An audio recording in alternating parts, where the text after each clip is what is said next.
مگر تمہارے بزرگوں نے ان نعمتوں کی کچھ قدر نہ جانی، اور وہ ہمارا کچھ نہیں بگاڑتے تھے بلکہ اپنا ہی نقصان کرتے تھے۔ اور جب ہم نے ان سے کہا کہ اس گاؤں میں داخل ہو جاؤ اور اس میں جہاں سے چاہو خوب کھاؤ پیو، اور دیکھنا دروازے میں داخل ہونا تو سجدہ کرنا اور حطتن کہنا، ہم تمہارے گناہ معاف کر دیں گے اور نیکی کرنے والوں کو اور زیادہ دیں گے۔ تو جو ظالم تھے انہوں نے اس لفظ کو جس کا ان کو حکم دیا تھا بدل کر اس کی جگہ اور لفظ کہنا شروع کیا، پس ہم نے ان ظالموں پر آسمان سے عذاب نازل کیا کیونکہ نافرمانیاں کیے جاتے تھے۔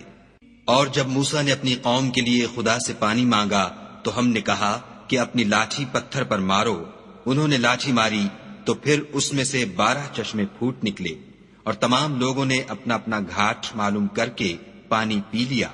ہم نے حکم دیا کہ خدا کی عطا فرمائی ہوئی روزی کھاؤ اور پیو، مگر زمین میں فساد نہ کرتے پھرنا۔ اور جب تم نے کہا کہ موسیٰ ہم سے ایک ہی کھانے پر صبر نہیں ہو سکتا، تو اپنے پروردگار سے دعا کیجئے کہ ترکاری اور ککڑی اور گیہوں اور مسور اور پیاز وغیرہ جو نباتات زمین سے اگتی ہیں ہمارے لیے پیدا کر دے۔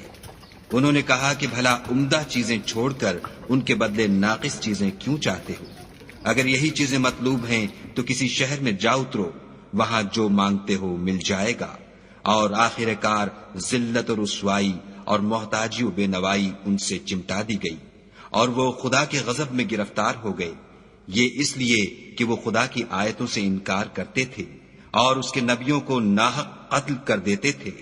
یعنی یہ اس لیے کہ نافرمانی کیے جاتے اور حد سے بڑھے جاتے تھے۔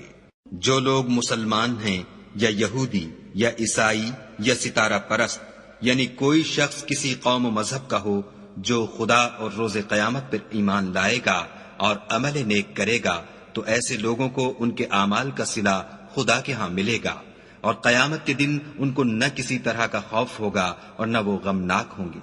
اور جب ہم نے تم سے عہد کر لیا اور کوہ طور کو تم پر اٹھا کھڑا کیا اور حکم دیا کہ جو کتاب ہم نے تم کو دی ہے اس کو زور سے پکڑے رہو، اور جو اس میں لکھا ہے اسے یاد رکھو تاکہ عذاب سے محفوظ رہو۔